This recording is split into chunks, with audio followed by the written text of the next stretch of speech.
Ganun po. Hindi mo narinig? Ombudsman, Martires. I would like to tell Secretary, Yusek ba siya? Yusek Jesse Andres. Yusek Andres that he should shut up. Ganun Stop po. talking. Sabi niya. Issue sa saligang batas. Ang Vice President is an impeachable officer. Okay. Opo. Hindi mo siya pwedeng tanggalin sa ibang pamamaraan. Matatanggal mo lamang siya sa pamamagitan ng impeachment. So habang hindi siya nai-impeach, Opo. hindi mo siya pwedeng sampahan. Action TV Page, nagbabalik po. Reaction. Napakaganda po ng pag-uusapan natin ngayon, mga ka-reaction. Dito magsasalita po dito si Senator Congressman Rodante Marcoleta na kung saan ang ginagawa po nitong Quadcom o kahit makikilang pa yung DOJ, makilang pa yung NBI, walang kwenta. Kaya wag po kayong mag-alala dahil lahat po ng ginagawa nilang yan, dito po sa pagpapaliwanag ni Senator Congressman Rodante Marcoleta, pwede lamang ihabla o idemanda o ano man ang gusto nilang gawin kahit sabihin pa ni Dan Ungol Fernandez na walang immunity ang Vice Presidente, hindi pwedeng idemanda yan nang hindi pa siya nai-impeach. Eh itong si Dan Ungol Fernandez na sinasabi niyang walang walang immunity yan, walang immunity. O paano mo siya ihabla? I-impeach mo muna. Habang nakaluklok yan, hindi mo yan pwedeng ihabla hanggat hindi mo i-impeach. O ito, pakinggan na po natin si Senator Congressman Rodante Marcoleta. Pero bago po yan, wag po natin kalimutang mag-subscribe, i-like at i-share po ang ating video. Ayan po, Reaction TV PH. Thank you, President Rodrigo Roa Duterte. Ayan po. Pero meron po tayong tinatawag na target na kung saan mga ka-reaction, target po natin makuha yung gold play button na siya namang ihatid natin doon sa Davao. Sabay po natin ihatid yung silver tsaka yung gold play button, no? Kaya mag-subscribe na po kayo para maging kabahagi kayo dito sa aking mission na to na tinatry ko pong makuha bago dumating ang May 2025 para bago po election ay maibigay na po ang mga plaki ng pasasalamat sa ating Pangulong Duterte. Okay, share na po, like and share at subscribe po kayo. Ito na po si Senator Congressman Rodante Marcoleta, sasagutin na po niya ang mga kalokohan na mga kasi marami po ngayon dito sa mga Quadcom na yan. O maybe lahat sila, mga mga tunyeta. Diba?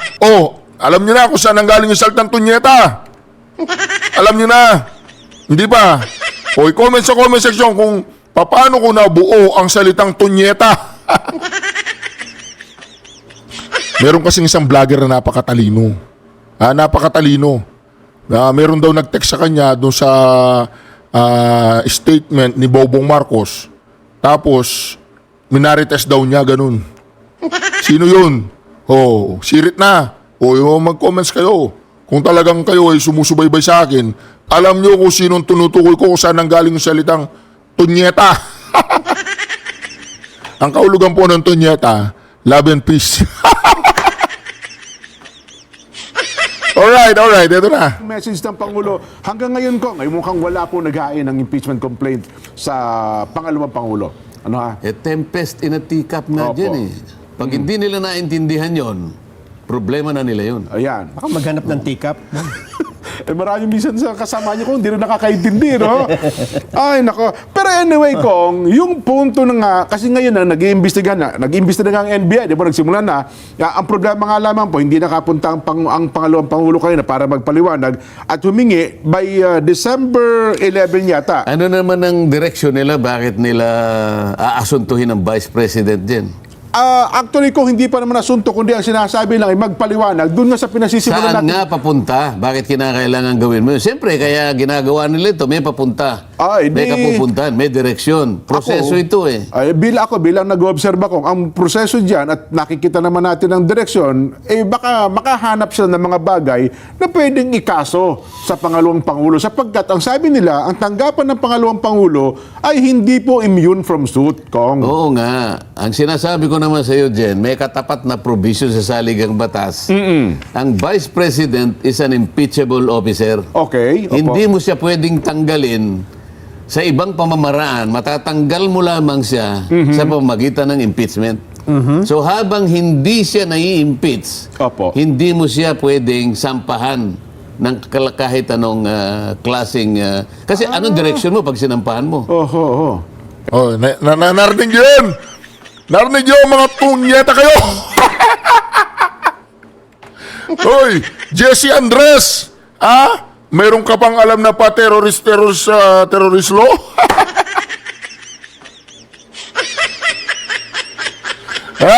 Jesse Andres! Mayroon ka pang alam na pa ganyan-ganyan, ha? Makinig ka dito, you shut up! Ang may bago pong pangalan si Jesse Andres, Mr. Shut Up. Pag nakita po ninyo si Jesse Andres, ang sasabihin nyo sa kanya, Sir, shut up.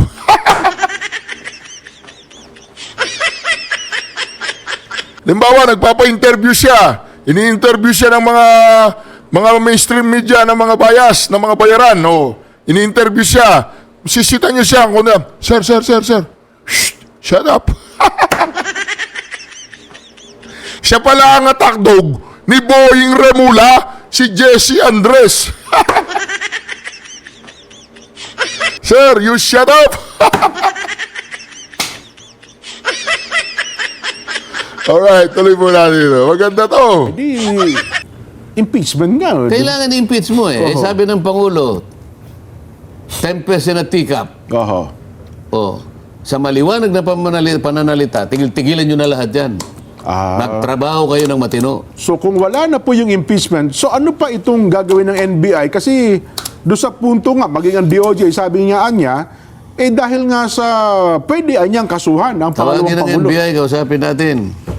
Ayun, si Tawagan. retired judge. Saan papunta ka mo yung ginagawa? Tuwag ka NBI! Halika rito! Halika rito, NBI! Halika rito! Tatanungin ka ni Senator Congressman Rodante Marcoleta!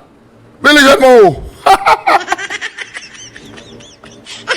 G.V. Santiago. Hindi mo ba alam ng Vice President is an impeachable officer? Oho.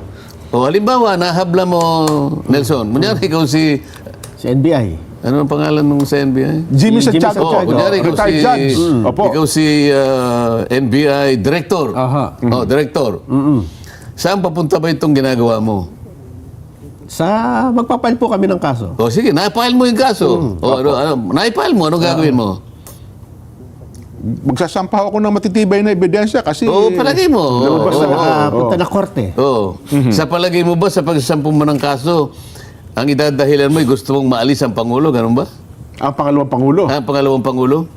Parang ganun po ang direksyon ko. Kaya Hindi mo nga nasasam- siya maalis kasi ang nakalagay sa pasaligang batas, para mo siya mapaalis, impeachment.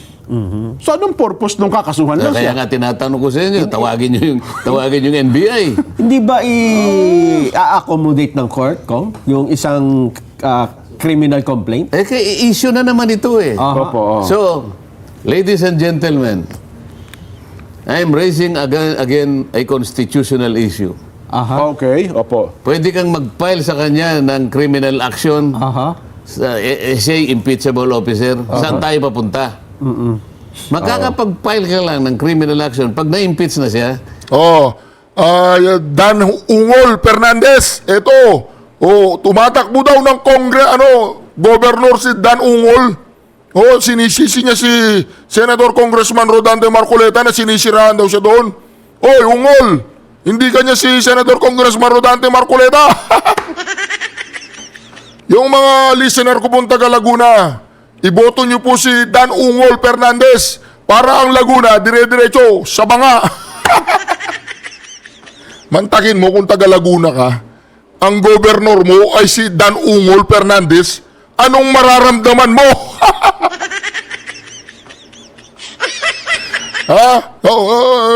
Taga saan ka? Taga Laguna po, taga Laguna.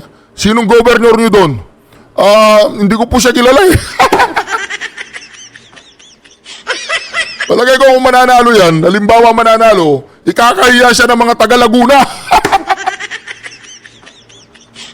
Umungol ka nga. Punyeta ka!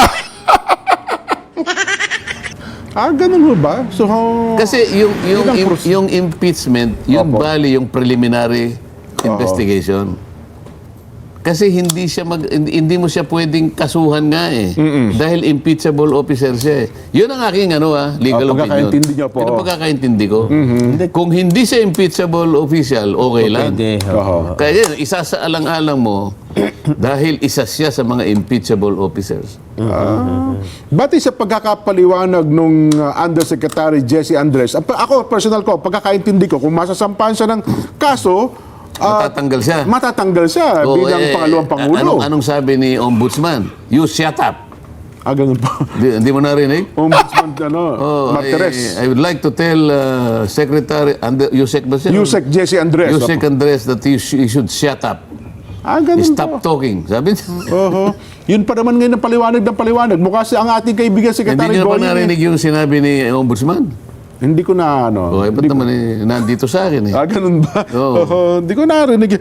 Maganda ho mapakinggan natin yun. Ano ha? Pakinggan niyo muna. Oo. Hoy, Jesse Andres, tanda mo na, hindi mo pala magginagawa mo.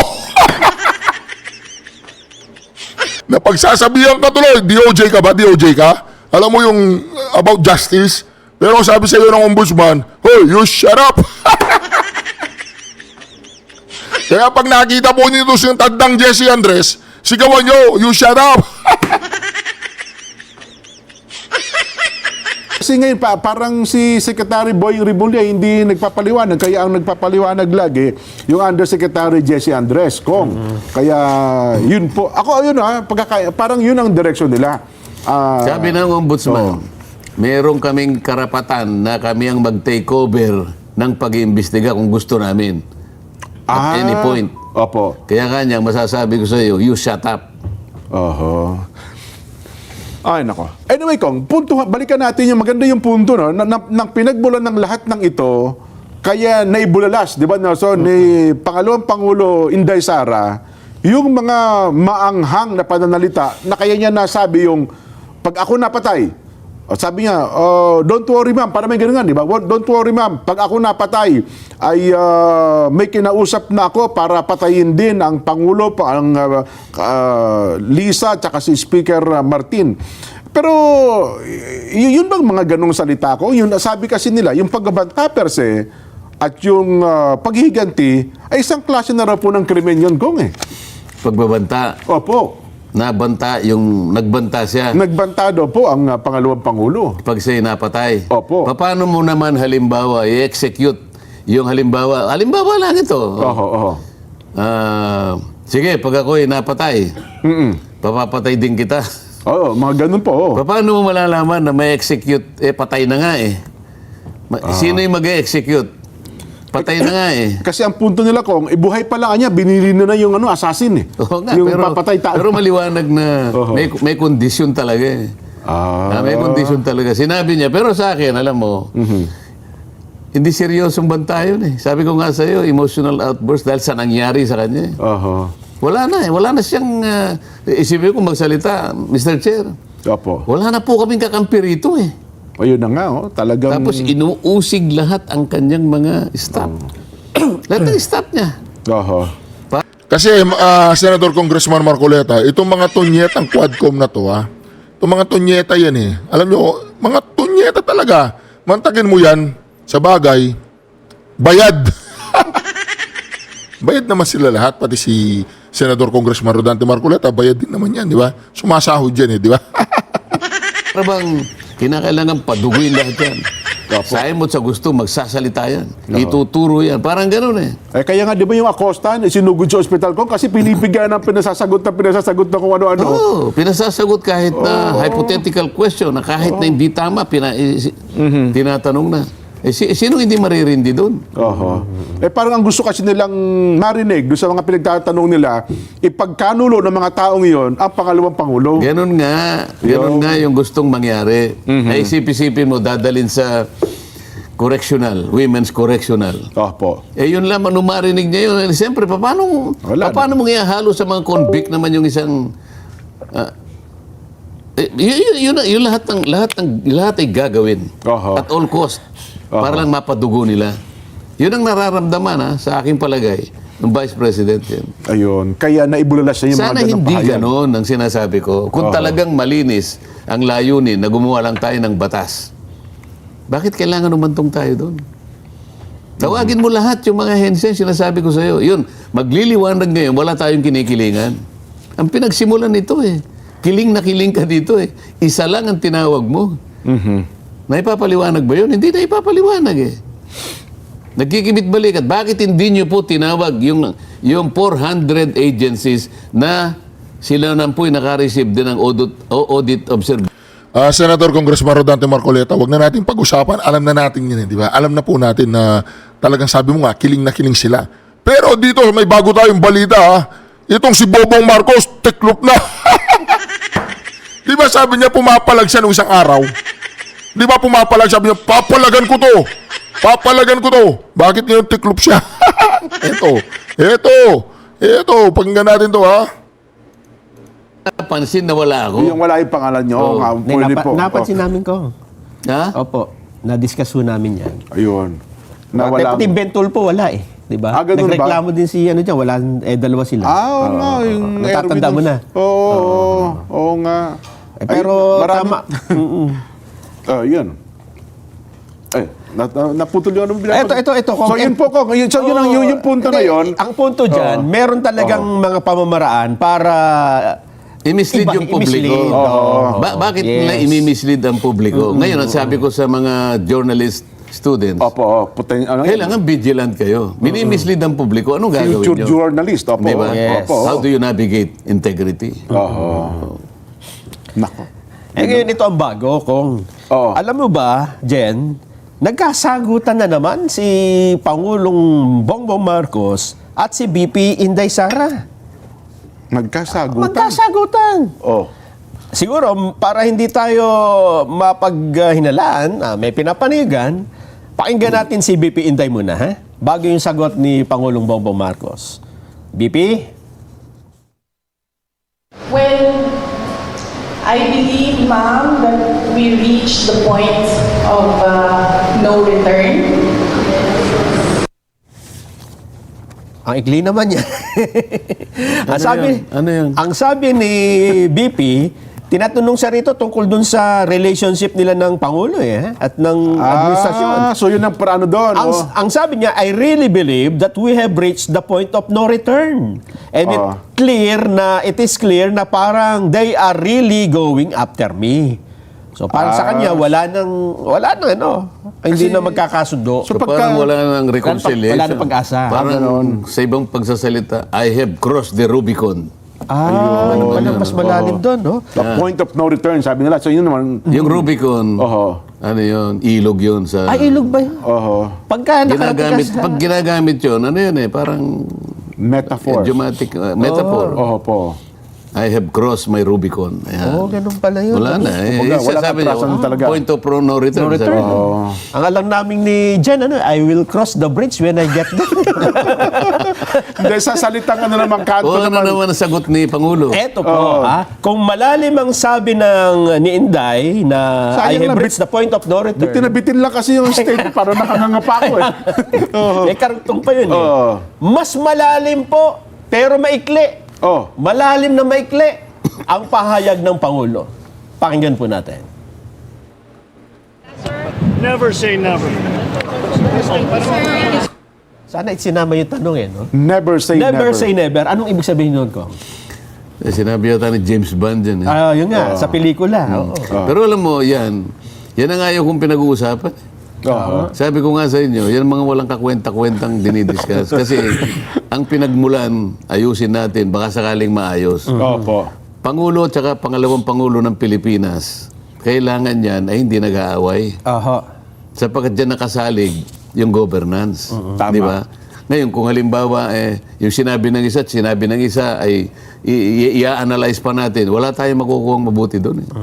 Pero ang report nila dyan, Jen, ay positive, Ang ibig daw sabihin dyan ng Pangulo, hindi pa niya isinasara ang posibilidad na magkasundo sila ng Vice President. Ano sa punto nun say, Doon sa never say never. ganon? Sabi, wag mong tuldukan. Hindi pa... Itong mga ganitong mga statement na wag nang tuldukan, nagkaroon na nga ng tsugian di ba? Sinasabutayan na naman po tayo ng mga loyalista.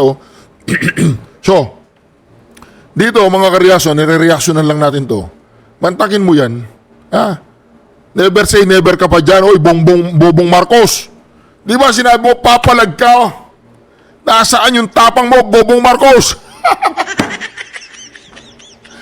Wala nang atrasa, nagsimula na ang EDSA. Palagay mo, mapipigilan mo pa yung mga nasa EDSA? Ba't tumitiklop ka, Bobong Marcos? Di ba sabi niya, papalagan niya? Di ba ganun yun, di ba? Una, yung tatay niya, nagpe-fentanyl daw. Si Digong. Ngayon, papalag siya doon sa sinabi ni Madam Inday Sara. Ngayon, never say never ka na. Oy, Bobong Marcos, magpakalalaki ka. Hindi ko alam kung ano mangyayari. Yun namang sinabi no sa punto ni BP Inday naman Point of no return. parang wala nang atrasan. Wala nang bawian. Wala nang bawian. Salitang kanto, tawag sa amin niya sa gawing mga batang kalye, topo-topo barega. Oo. pero Di ba? palagay ko kung kaya nabanggit yan ng Pangulo, dahil may nauna na siyang pahayag eh. Hindi ko naman narinig na yung kanyang sinabing never say never ay referensya doon sa sinabi. Kaya mahirap yun eh. Ay, kaya Malay mo may tinanong na iba. Opo. Na yun nga po yung tanong. Oh, Kaya diba? sabi ko, dapat isinama yung tanong dun sa SOT. Kasi Yun ang mahirap. Hindi tayo pwedeng mag-speculate. Hindi ko alam na yung never say never ay sagot niya Tumutukoy. direkta doon sa sinabi ng Vice President. Kaya Follow-up question na yun medyo ako hindi ko dinidiscuss magkagano. Pero yun yung tanong eh. Kaya lang hindi nga na... Masyadong kortong-korto, kung eka nga. Pero, kaya ko siya naintindihan dahil may nauna na akong napahayag ang Pangulo, ito ay tungkol sa impeachment. Ito pala, Jen, may SOT din eh, ha? Yung reaction niya na sinasabing wag nang ituloy yung impeachment. Oo, tingnan natin. Sige Pakinggan nga. natin kung. Yeah, medyo mahaba-haba ito. Well, it was actually private communication, but nalik na, yes. Because that's really my opinion. This is not important. This does not make any difference to even one single Filipino life. Sabi niya doon sa nilik ni Tunying, si Tunying, yung best friend ni Palaka. Sabi ni Tunying, may nag-leak daw dyan sa Kongreso. Ang tawag po dyan, propaganda. Aminin mo na kasi, Bobong Marcos, na tumiklop ka kay Inday Sara. Magaling ding magpropaganda din si Tunying no? Sabi ni Tunying, nagpadala daw ng text. Tapos, breaking daw. Ngayon, dumaan kay Tunying yung impormasyon. Ngayon, kung walang kinalaman yung presidente na ipapahayag mo, yung salita mismo ng presidente, walang basbas, hindi mo pwedeng gawin yan. Hindi mo pwedeng pangunahan ang Malacanang, Tunying. Ibig sabihin, meron silang utusan. Alam nyo kung sinong utusan nila? Si Tunying. Alam mo, Tunying, nagpapagamit ka dyan sa mga Marcoses. Habang pinapakinabangan ka ng mga yan, good shot ang pinapakita sa'yo. Pag hindi ka na, sa bagay, depende yan sa kasunduan, Alam mo, naawa ako kay Tunying Napakaganda ng tinayo niyang reputasyon nung mga nakadaang panahon. Tinitingala siya ng mga katunying niya. Ngayon, mantakin mo, meron na bubwit na nagchuchu sa kanya na nag-text daw si Bobong Marcos sa Kongreso. Ngayon, nag-leak daw, sabi ni Bobong Marcos, nag-leak kay Tunying. Imposibleng pangungunahan mo ang presidente kung walang basbas ang Malacanang sa gagawin mong announcement. Pwede kang mapagalitan o pwedeng hindi natin alam kung anong parusa dyan, di ba? confidential yan eh, text yan eh. Ibig sabihin may basbas yan, Tonyeng. O ikaw ang ginamit ng propagandist. Tonyeta kayo! Di ba? Halimbawa, not guided. Oo. Halimbawa. Di ba? Ganun yun. Kaya wag tayong masyadong maniwala sa paandar ng mga ganyang klaseng tao.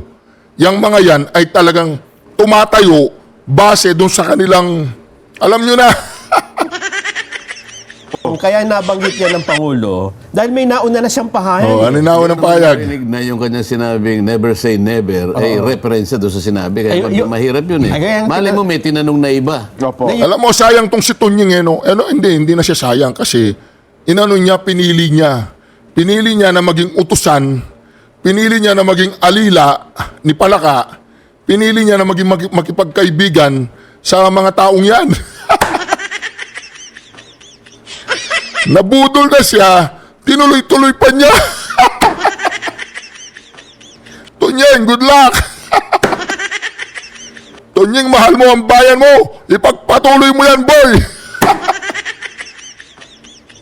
Kaya po yung tanong. Oh, Kaya diba? sabi ko, dapat isinama yung tanong dun sa SOT. Kasi Yun ang mahirap. Hindi tayo pwedeng mag-speculate. Hindi ko alam na yung never say never ay sagot niya Tumutukoy. direkta doon sa sinabi ng Vice President. Kaya Follow-up question na yun medyo ako, hindi ko dinidiscuss pag gano'n.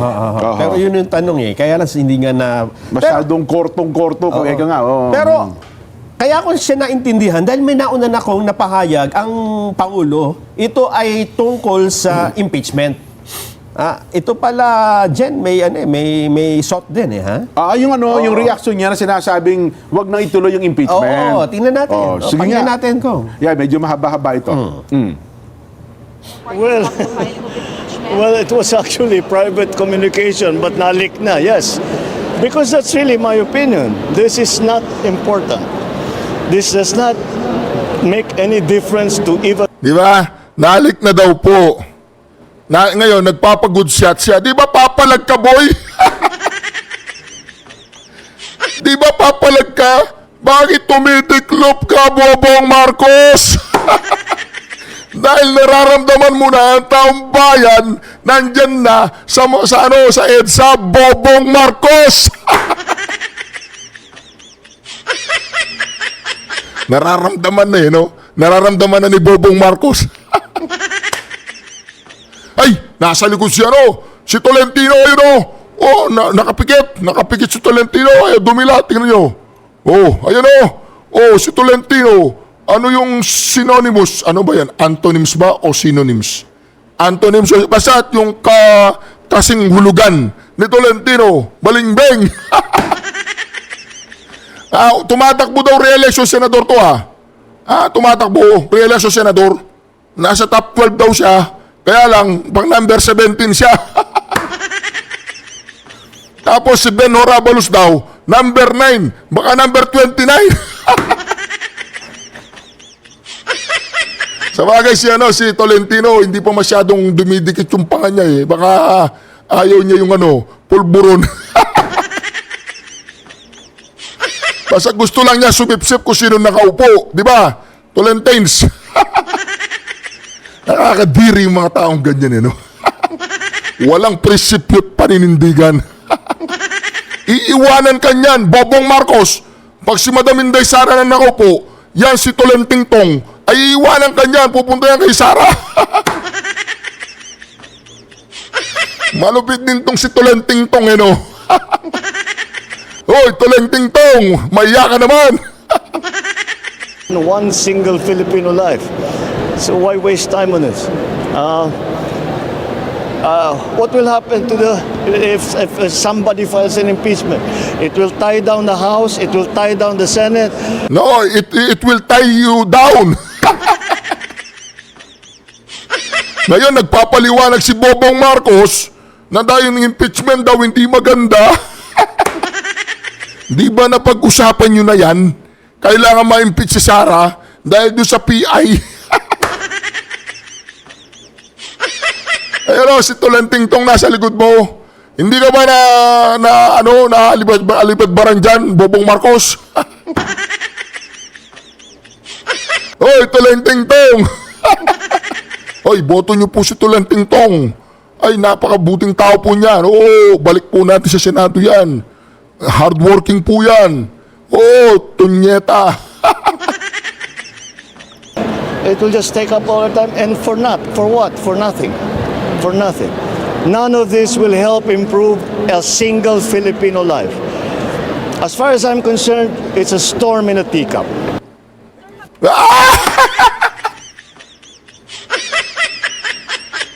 Oy, Bobong Marcos! Ano, ba't tumiklop ka? Hindi raw siya sanay sa labanan. Hindi siya sanay sa gurguran. Hindi sanay. Sabi nga ni Madam Inday Sara, pinagurgur yung si Ninoy Aquino.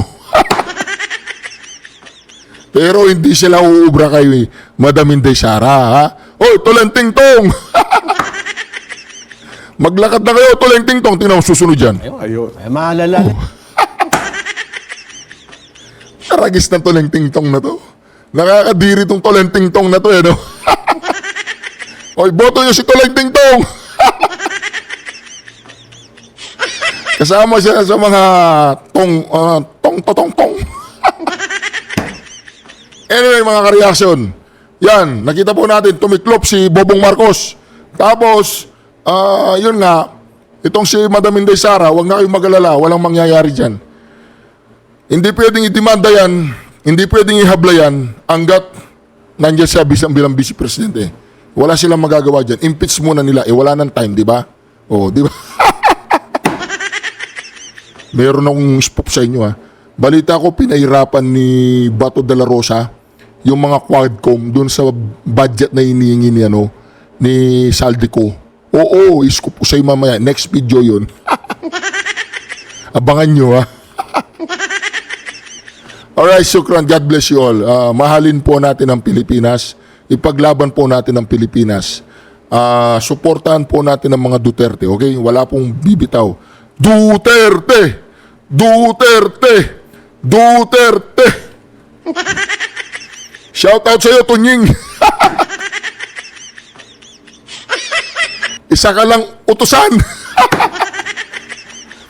Siguro tinext siya, Tunying, pakiano nga to, i-breaking news mo to. Oo, para gumudsa naman ako sa kanila, sabihin mo, ayaw ko nang ma-impeach si Sara. Oo, kasi natatakot ako eh. Ay, Tunying. Pagpatuloy mo yan, Tunying, good for your health.